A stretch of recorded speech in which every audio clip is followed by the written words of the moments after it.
You know, you had Big Don Newcomb, you got Carl Erskine, Preacher Rowe, Clem DeBond was coming out of the bullpen. There were guys like Chris Van Cayute, you know, and a guy named Jack Banther. You know, going back to Gene Hermansky, played left field for a little bit. My mother went to her first game, I guess I was about 5 or 6 years old, and she went to her first game, and she came back, and somebody asked her, how was she? Said it was great, and said, what was the score? She said it was 1,000,000 to nothing. You got that? You got that? So she didn't know. She said it was 1,000,000. They got a run in the first inning, all right? And then zeros all the way across. And the Dodgers didn't get anything. So it was 1,000,000 to nothing. Okay. That was her first experience at a baseball game. And but if you think about the Dodger organization, they were so tight. And in those days, the minor league was so strong, and they had so many good ball players, that it was tough getting up there, because they only had 8 major leagues in each team.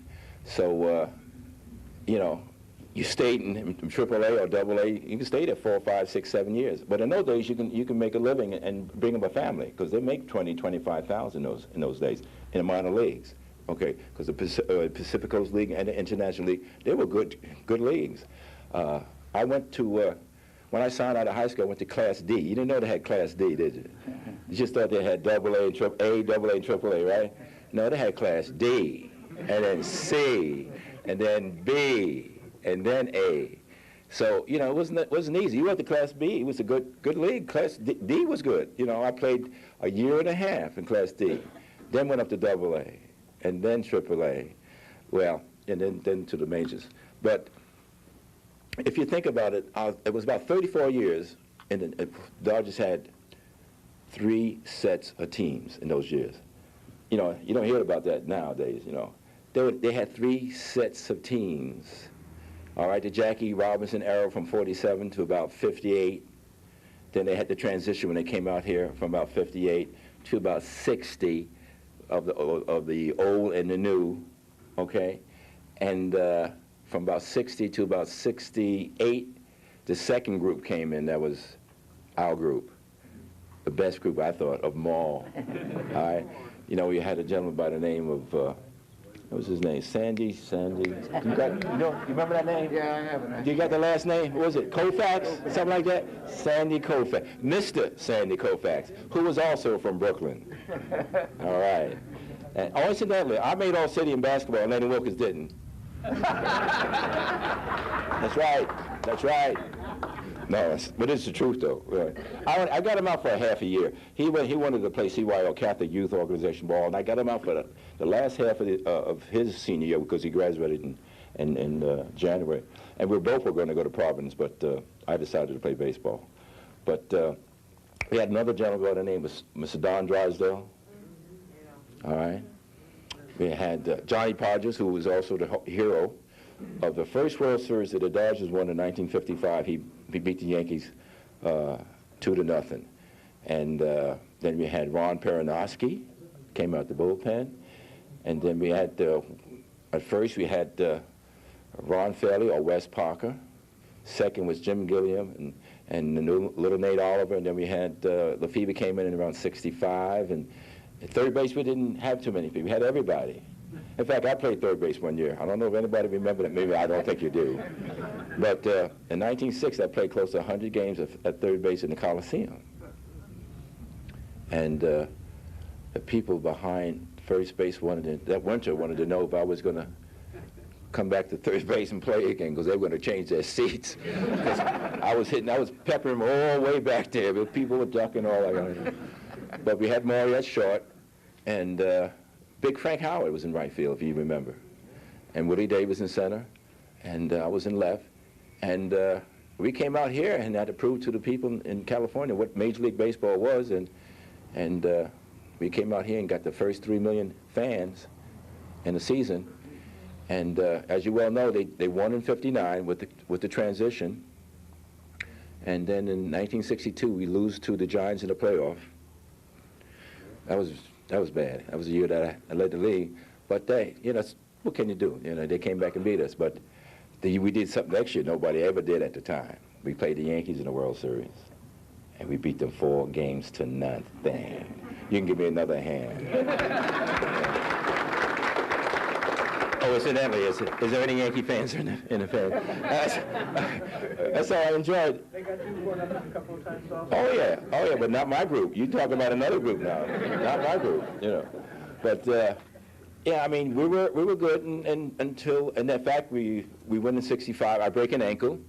Lou Johnson takes my place, and became a hero in '65 World Series. And we were in the World Series. If you remember, we were in the World Series in '66. But we don't talk about it too often. We lose 4 in a row to Baltimore. But don't forget now, in about 7 years coming out here, you had 4 World Series. Well, since we were out here, since '58, you had 4 World Series, a playoff. That's not bad for the amount of time they came out here, right? That was pretty good. We opened the doors to the game. And then the Garveys and the Says and the Lopes and the Dusty and all those guys, and Crawford and Willie was still there. I think they won in '81? Was it in '81 they won? So, you know, that's 34 years. Only 3 groups of teams. That's the Dodgers. Nowadays it's tough because you have free agency and you know, a kid can't get close to a ball player. You know, after 2 or 3 years he's on to another team. Well, that's not totally the ball player's fault. It's the owner's fault for holding those books back as long as they did, making all that money until they had to open those books, I guess. But free agency came because of that, and now you can't get close to somebody. You know, you can't say, you know, he's my hero, but then all of a sudden he's over there. So the game has changed a little bit, and I have to give tribute to the O'Malleys. They treated us great. They kept us as a group, as a family. We had no problems. We didn't worry about salaries. Buzzy Bevases, I think the highest salary we had was maybe 70, 80,000, down to about 40,000 at the time. So nobody was jealous of nobody, and we stayed together. Off season, we got together as a group. We were tight, very tight. Nowadays, after the game, everybody goes their separate ways. They go with their agents, you know, their agents, and they tell them what to do, I guess. But it's a different type of life now. But I still love the game, and I hope you guys are still going to support the Dodgers. I was at the season's ticket holders. I had something the other night over at the Dodger Stadium. And they're going to treat them good. I mean, the food they're going to get this year is going to be unbelievable. The menu is great. I tasted every bit of that stuff. They're going to really enjoy it and everything. But, you know, I can talk in reference to the kids, because we do talk to the kids. Naturally, we always talk about I have a little 24-hour thing on kids in school while they're in school. If they consider this, and we're talking about the drug thing, they're going to sleep 8 hours, going to be in school 8 hours, and you only have 8 hours left. So about 5 of those hours are going to be home with their parents and, you know, doing their homework and stuff. Those 3 hours they're out in the streets prior to going home can change their whole life. Their whole life. Think about that, just 3 hours. Because if they're not strong enough, somebody can come up to them and put a suggestion in their mind, and they're gone. They're going the wrong side of the road. But because of things like the Boys and Girls Club, the PAL, YMCA, or afternoon, you know, programs, if they know what they want to do, it's because of the parents, because they're telling them what to do. If they know what they want to do, the guy that has the drugs won't approach them, because they know what they want to do. They're playing ball. Well, if the guy who's standing on that corner, that's the guy they're going to get, because he doesn't know what he wants to do. So that's my 24-hour theory. Those 3 hours are very important. And during the off school days and the summertime, it's strictly on the parents' thing. You know, as long as they're associated with some after-school activity, we won't have that much problem. But if they're not, they're going to have that suggestion. They're going to go in the wrong word. That's just my thing, because everybody can't be a baseball player, because there's only about 800 of them, and everybody wants to be a baseball player. That's great. But because of baseball and because of these organizations, you can play. And because of the fact that if you're good enough, you can get a scholarship to a college. And there are thousands of colleges. It doesn't have to be a major university. Just play and get your education. Because this is number one, the education. If you have some ability to play a baseball game, good, that's good. But if you're in a wheelchair, you can't play baseball. You still have to rely on this. All right? So you want to get that education in case something happens. And then again, you might go to college and let's say that little fellow there meets a girl and his future wife whose father might owns a baseball team, and it doesn't make no difference anyhow, does it? He don't have to play nothing if his future father-in-law owns a baseball team. So you never know what's in store for you. But get that education, because a lot of doors will open for you. And continue to root for the Dodgers under the circumstances. I know it's owned by a big conglomerate, but it's still America's pastime. So thanks for having me here. Do you have any questions? Anybody have any questions? Would you like to ask a couple of questions? Yeah, I'm going to go back on you a little bit. I just read an article about Bobby Thompson's home run. Why do you want to talk about that, man? Well, there was a story about maybe he knew the pitch that was coming. That there was some guy in the It's a good possibility because you had DeRocher was good at that, and Eddie Stakey was really good at getting signs. Yeah, there was a good possibility. Let me ask you a second question, though. If you as a hitter, if you know a pitch is coming, is it going to help you? Or? It didn't help me. I kind of tightened up because my things were, I kind of reacted to something. I'm always looking for something, but I react to the pitch. But if I knew it was coming, sometimes I couldn't react. I couldn't hit the ball good. Sometimes I hit it good, but you know, a lot of guys. You know, remember what was the little catcher, Burgess? Smokey Burgess. When he did catch, he was a little round guy, you know, and he couldn't close his legs too good. So when he gave signs and the guy was at first base, they could look right at his and see what was coming, you know. And so Gil Hodges was real good at that. So we used to give signs if the guy, you know, if we could see it, you know, all we do was like, you know, we just go like this. We go on a fastball. We go out like this and throw with the curveball. That was simple as that. And the guys loved it. A lot of those guys could hit the ball when they knew it was coming. I didn't react as good, but a lot of guys loved that. Yes, sir. What would you guys have done if somebody on your team said, I might not play as good this year? All right, listen, sir, I just became his agent. You can't talk about my man like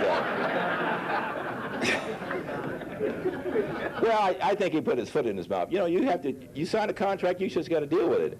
If the front office wants to talk to you about renewing your contract, do it. But whether you play good or not, don't say nothing. Don't open your mouth. Because, you know, I mean, they're up against the possibility of getting rid of him. But why would you get rid of your best hitter? Just to get a point across? Well, I mean, Babe Ruth wasn't that great either, you know. They didn't get rid of him. If you read stories about Babe Ruth, he wasn't that great, but they kept him. But, you know, you got to just... I mean, you want a good representation. If you can get somebody just as good as him, yes, do what you have to do. But if you don't get nobody just as good as him, don't do nothing. And I mean, you know, I'm going to go to spring training. They asked me to go to spring training. I don't know why, but I'm going to go there. If I get to talk to him, I'll talk to him. If I can't, I can't. But, you know, keep your mouth shut. Play the game. That's all you got to do. All right.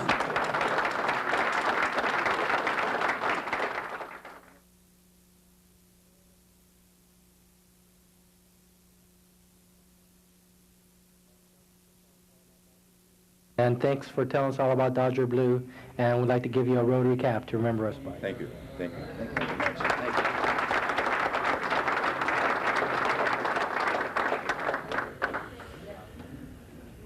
you. Well, Jerry, I've heard a lot about your leadership and your presidency for Kiwanis, and I heard about all these new members you're getting in and all the new programs you have, like cleaning up Hawthorne Boulevard.